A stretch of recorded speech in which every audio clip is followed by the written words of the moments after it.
So today, Dr. Julie, I wanted to bring something up to you that has been on my mind for a while. Uh-oh. And well, it's something that me and you have been through a lot and we're trying to figure out again in our lives, and it's nutrition, right? And we just came off of a magical weekend, spring break with our kids, but I'm like, I'm extra achy today. Yeah. Why? Inflammation. Inflammation. So, all right. So today's podcast is titled The Inflammation Sensation.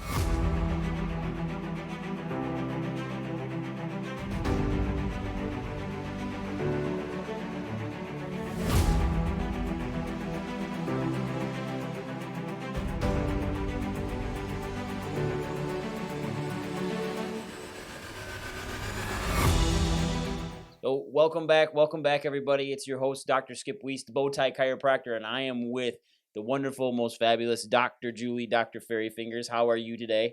I'm good. Yeah, and we just came off of a fabulous spring break with our kids. We just came off of a wonderful workshop with the Black Diamond Club with Sales Workshop, which is a fantastic event put on by Sean Dill and Lacey Book and the Black Diamond Club, and that was absolutely amazing. But caveat to all of that. Kind of let the Feeling a little nutrition sluggish. slide a little bit, and that's led to a myriad of crap literally going on in my body. And my hands hurt, my arms are achy, my shoulders are achy, and it's because I got away from our nutrition. Why do you think that is? What do you think happened? Inflammation. So we don't have a lot of sugar in our diet. We don't do dairy. We don't do gluten. All of those things are inflammatory factors that you consume and put into your body. Right. So I guess the sugar that I brought on, I ate some extra sugar. What you guys don't know is that I was, I was running about 265 pounds, 270 pounds about 2 years ago. And Dr. Julie and I embarked on an endeavor to basically change our health for the better and to be better examples for our team and our patients, right? And for our community. And what did we end up doing?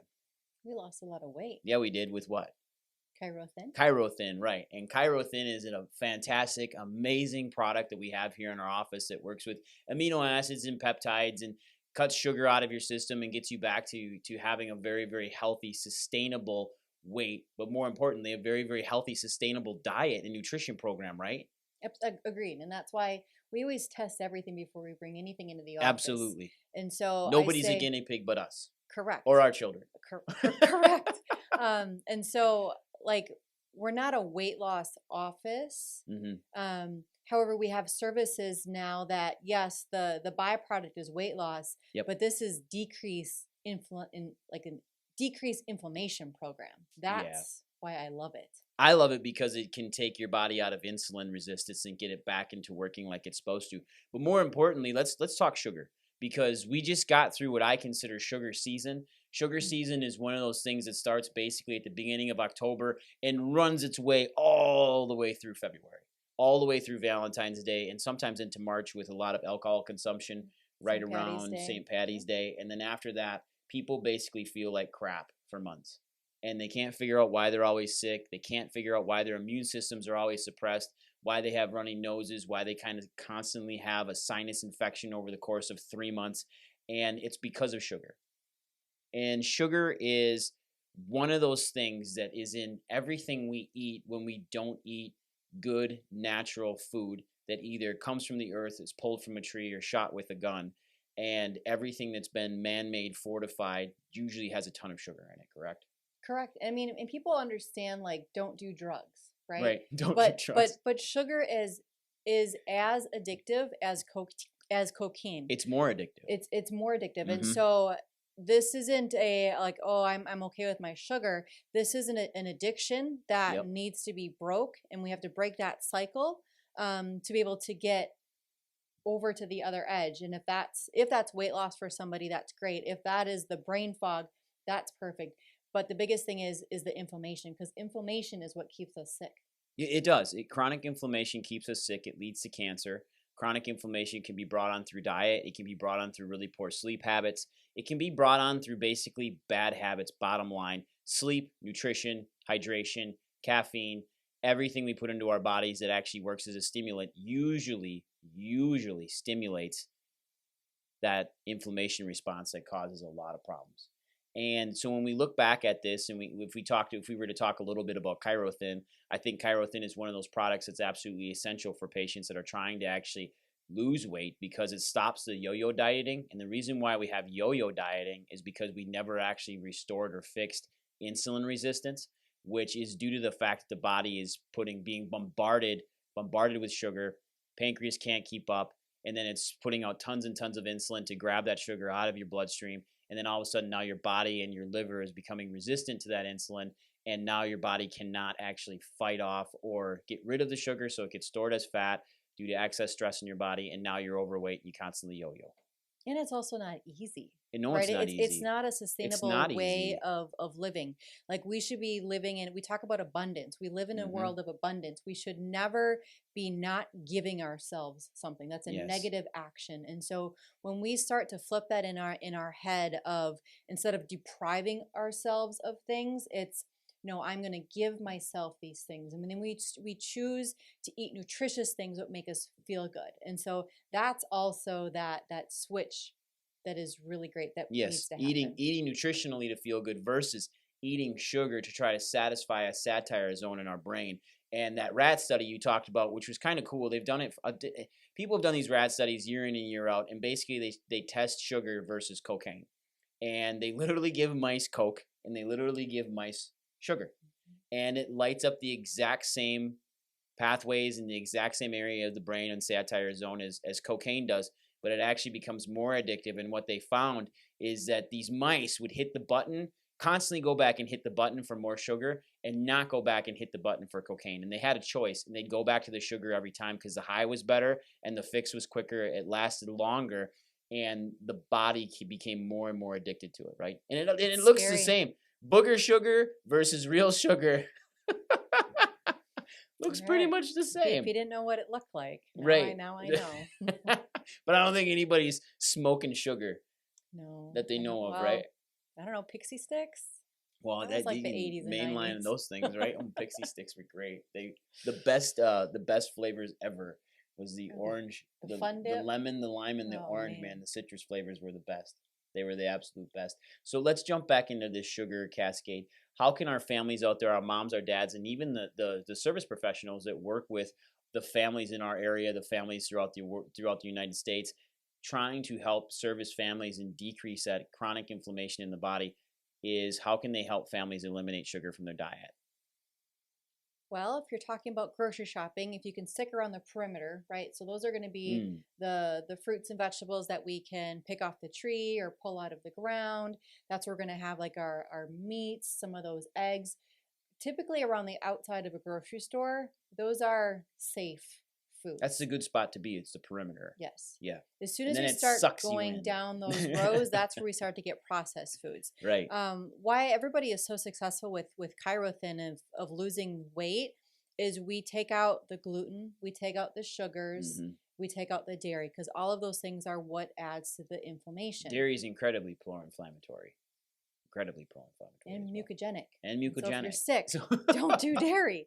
But then if we can just start focusing on, if you can think back to maybe elementary school when you had those food plates, and we talked about like what you should put on your plate. It should be protein, it should be fruit, and it should be vegetable.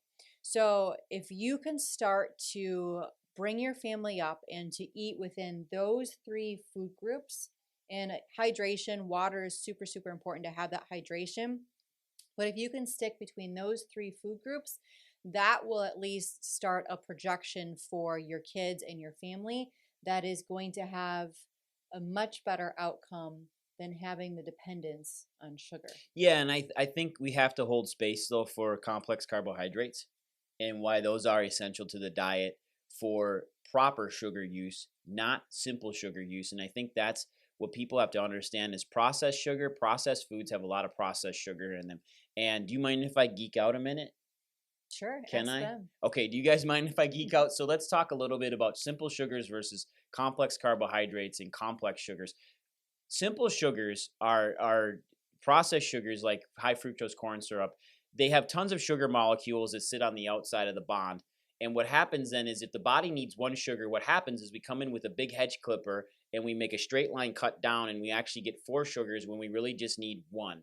What happens when we have complex carbohydrates, the sugars line up in a very simple sequence, just like the knuckles in my finger, like this. So when my body just needs 1 sugar, it can come in and cut 1 off, and I've still got these other knuckles left or these other sugars left. But in simple sugars, which would kind of be processed sugars, right? In processed sugars, I've got 4 sugars hanging out here, and then all of a sudden I cut this off. I cut off all the knuckles, and now I've got 4 sugars hanging out, which then I spike my blood sugar, I spike my insulin levels, and that puts tremendous amounts of stress on your body. So when you're eating complex carbohydrates like brown rice, when you're eating red potatoes versus russet potatoes, when you're eating whole wheat bread that came from the germ of the wheat, that is actually going to help you out more than eating simple sugars, processed sugars like white bread. If you ever have bread and you can ball it up and it stays in the form of a ball, you should never eat it. Okay, that's why sourdough is so fantastic. Let me interject, because we talk about, sorry, I went on a tangent. no, but we talk about gluten, right? Yeah, gluten. And we travel a lot. Now, here in the United States, many of our sugars, our carbohydrates, are refined sugars. Yeah, they're refined. And so that is why it affects us differently when we choose to eat those things here versus if we travel, because other countries don't travel outside of the United States. Correct. Yeah. Outside of the United States, because they don't refine their sugars. And so we can travel someplace else and have a wonderful homemade bread, because it's the whole it's the whole wheat. It's the whole source. It's the whole endosperm. Of that product. It's all of it. Yes. And that's important. And so even within the States, like we're talking about that breakdown process, there's still those good products here. It's also being able to read a label and to know what you're looking for on a label. Yeah, and the refined wheats, like white wheat, general all-purpose garbage flour is all-purpose, and it does all sorts of all-purpose crap to your body. So we need to be real cognizant of that. Now, a lot of people will think when they need to remove sugars, they need to remove sweets. And they do. True. You do need to remove sweets. Like you need to cut those way, way down. One of the simplest things that you can do is start doing replacements in your drinks that you drink. So soft drinks need to go out the door. Like that is something that is killing the teenage and childhood populations, causing massive obesity, is soft drinks and things with very, very easy sugars that consume through drinking it. It's the same thing with coffee. When you're drinking coffee, coffee isn't bad for you. Dark coffee, blonde roast, dark roast, those all have wonderful antioxidants in them, but it's the sugar you put into it we're adding that make it easily consumable and then easily put into the body, right? So what are some of the things that we do with our coffee in the morning that makes a difference? Well, it's black. Because I like coffee. I love coffee. So if any of you out there want to make me real happy, start sending me coffee, start sending me beans. I will happily grind it up, drink it on here, tell you how wonderful it is, because I love coffee. There we go. Yeah, testimonials. Yeah. But we use stevia drops. And so you can get that same flavor of a commercial drink with our stevia drops. And so we're having the health benefits of having a black roasted coffee with all of those good things. And we're still getting the flavor profile that we want based off of the non-sugar drops. Then there are wonderful sugar substitutes out there that are not in the form of Splenda and Equal and just neurotoxic Refined substances. Sugars. Again, looking at monk fruit, looking at you can use honey as well. Honey is a way better sugar Honey, that you can put in agave, your body. Agave, but we like using stevia. There are some people out there that do respond negatively to stevia. They can get rashes, not feel the best. But you have to try some of these alternatives, because just straight white sugar, no bueno. And putting it in your coffee, like you all going out there and getting these giant Starbucks drinks, these unicorn drinks or whatever garbage they make, those are literally just, they are flat out, they are basically like eating ice cream in a cup. And it's basically eating sugar by tablespoons. And no good. Like we've done that. We actually have a video that we can share with people if they'd like to see it, is the amount of sugar that's in different things like pumpkin spice lattes and that are in your even your shamrock shakes. Like the amount of sugar is up to 3 to 4 tablespoons of sugar per drink, and that is just not good. That's not your sugar like for just that meal. That's like sugar limits over for that day, for that week. Done in that one People are doing drink. That in a half an hour with their coffee drink. And I think another thing too is if we just take a pivot and go down the sugar lane too, when we are eating healthy, when we are doing a really good nutrition plan, not a diet. Diets don't work. but really good nutrition things to add in versus take away. So if you start adding in really healthy vegetables, really healthy fruit, organic, broccoli, carrots. Some of these carrots have high sugar in them too, but if you cook them well, if you actually steam carrots, you'll actually get more of a benefit out of them than you eat them raw. Same thing with broccoli. It opens up the cells so you can break them down faster. But colorful peppers, red, yellow, green peppers. Eat the rainbow. Eat the rainbow. You eat the rainbow in fruits and vegetables. And berries always have a lower glycemic index than watermelon. Something that you eat that's super, super sweet that breaks down fast in your mouth generally has a very, very high glycemic index. Generally will spike your blood sugar more, like grapes. But the other kicker that I find with a lot of our patients and a lot of the people in our public is they eat a lot of dried fruits. Dried fruits, not a bad thing per se in small amounts. Small amounts. But the issue is you can consume them fast. So instead of eating, like I love eating dried apricots, your fuzzy buttons, you like to call them. Belly buttons. Calls them belly buttons. But you should only eat 2 of those at a sitting, like it's not, just 2 you of them. don't get out the bag and then eat from the bag. You put them in a little container. You count them out, right? It talks about serving size. And so while you think that you're doing the alternative of eating something healthy, again, everything in moderation. I'll be quite honest with you. I've eaten the whole bag in one sitting because I love them so much. And not good because then I realized I ate like 16 apricots in one shot. And that's not good. So those are the things we need to kind of watch. It's no different than sitting down and eating a handful of M&Ms versus 3 M&Ms. Yep. 3 to 4 M&Ms, that's cool. Like I don't have any issues and with that's that. like I'm not saying like I don't eat sugar because I eat sugar. We are not perfect people. But it's within moderation. And so if you eat a certain way, when you then go to have, if it's a piece of chocolate, you'll realize that, my gosh, this chocolate is so much sweeter because now your palate can actually start to taste the flavor of things, and you don't need as much sugar. You don't need as much of that chocolate. My favorite thing is to tell our awesome practice members and patients that come in that we work with nutrition a lot with when they're on ChiroThin or they're just eliminating sugar is I say, wait till broccoli's sweet. And they look at me like I'm crazy. You will literally look at me like I'm nuts and say, how in the world can broccoli be sweet? It actually has a lot of sugar in it. It actually tastes really good. And if you add a little salt to it, and everybody talks about this stuff too. I don't want to go on a tangent on salt, but they talk about salt all the time. And I think that is one of those conspiracy theories that people talk about where we need to reduce salt, when actually salt is incredibly important for blood pressure. It's incredibly important for maintaining that hydrostatic pressure in your body. And the lack of salt actually puts more stress on your heart. And it's kind of crazy. And I'm not going against anything that people don't actually think about. If we eat salt in moderation, it's actually very, very healthy for us, and not white table salt that's been fortified with iodine.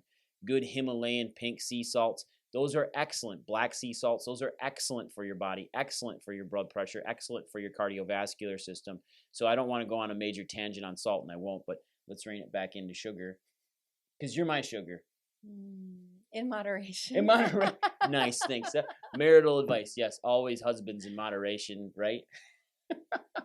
So what if you think with our parents out there now that have a bunch of little ones running around, what are some of the best ways to help their kids eat, keep the sweet tooth down, but still allow them to have some of life's pleasures in the form of a cookie every now and then, or the form of some sweets, just not a Snickers bar? How did you parent our kids? Because it was pretty phenomenal. Well, I think it's translatable to an adult. If it's in the house, it's going to get eaten. Okay. So sometimes, if that is a struggle, then if you don't have it available, it's going to be less likely for you to be able to reach to that. That's true. Or set it up on a higher shelf kind of thing, or you hide it in your candy drawer. But I think it's you have a candy drawer. I do have a candy drawer. But it's having alternatives. And so what always works really, really well is like having things prepped ahead of time. And so if it's the fruits and vegetables, if like you get that from the grocery store, if it's Sunday afternoon, it's you prepping all of those things and keeping them within reach, easy to reach within the refrigerator. Same thing with some good snacks, of having those easy to reach in sandwich bags, so they're already portioned out, so you're not overeating those things. But again, teaching and showing. So if you're not going to eat those things, then a child potentially is not going to know that they want to eat those things. Do as I say and as I do, not do as I say and not what I do. Correct. You can't be sitting there telling your child not to eat a Snickers bar when you're putting a Snickers bar down. Agreed. but also having things on hand. And this is something that people talk about all the time. But as a parent, we get busy, our lives are busy, but we tend to forget that our kids' health is one of the most important things we have in front of us, and our health. And sometimes taking the 5 minutes to prep apples, to prep carrots, to prep, I would keep bananas completely out of their diet. Bananas are just super unhealthy for us, and people will probably freak out right now and be like, I can't believe you said that, but they are. Feeding babies bananas causes constipation. We know this. The only thing bananas are good for is cramps, and even then, not the same. Take magnesium, supplementally take potassium. Like, there's way better solutions than just bananas. There's a reason why marathoners eat bananas, because they need the quick glycemic index to go up. They need the quick glucose that comes from a banana to keep them going. If you're an athlete, I get eating them, but otherwise, keep them out of your diet. But having things prepped for your children. I think another awesome thing that children can eat is hummus. Having chickpeas around, because you can flavor hummus however you want, whether you want it savory or sweet. The other one is avocado too. Avocado ice cream there's tons of dairy alternatives now out there. So many alternatives. Yeah, and that's the beauty of growing up now in this day and age, is that there's a massive amount of alternatives out there that are actually way more healthy for us than the foods that we're just trying to replace. And just remember, people will talk about genetic predisposition all the time. And they always say, like, I'm predisposed to be overweight, I'm predisposed to heart disease, I'm predisposed to diabetes. Are you truly predisposed, or do you have the same exact habits of the people in your family that have those health conditions? And most of the time, it's set up by the habits. Remember, genetics kind of give you a recipe, but you're the one that chooses the ingredients to put into that recipe. If you want to make a cake and you want to have it sugar-free, you can figure out a way to keep the sugar out versus putting in the 2 cups of white sugar that it calls for. If your genetics are truly predisposing you to overweight, which doesn't exactly exist with genetics, change the ingredients. Make a healthy cake. Help yourself out. Add exercise into that ingredient list of making awesome bread. It's your environment. You have total control of your environment. Yes, you do. And the environment is essential, and keeping chiropractic in that is 100%. And everything else we do in our life, we need movement. The body needs movement, the brain needs movement, and the brain needs proper nutrition. So thank you all so much for listening. This was a fun one. I love talking to you about nutrition. I love talking to you about keeping sugars out. If you have any questions for us, reach out, talk to us about ChiroThin. We'd love to talk to you about that too. Now go out there, get it done, everybody. Take care. Bye.